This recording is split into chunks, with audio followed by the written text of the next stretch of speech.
Yan ang isang cruise ship, Silver Dawn. And then yung isa kanina na nakadak maaga pa, yung Caribbean Princess. Maulan talaga ang weather today. And so yan na rin ang mga sightseeing buses na ready na mag rock and roll with the visitors, sa mga turista na dumadating. Ayan ang paligid natin. Maganda naman talaga ang town na to. Maliit lang pero cute. Cute siya, cute. Kasing cute nang nagba-vlog. Ayan.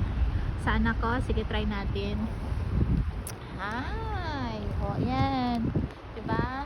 Sama natin yung sarili natin sa pagba-vlog kasi akala nyo hindi ako yun. Dito lang ako. Yan. O, diba?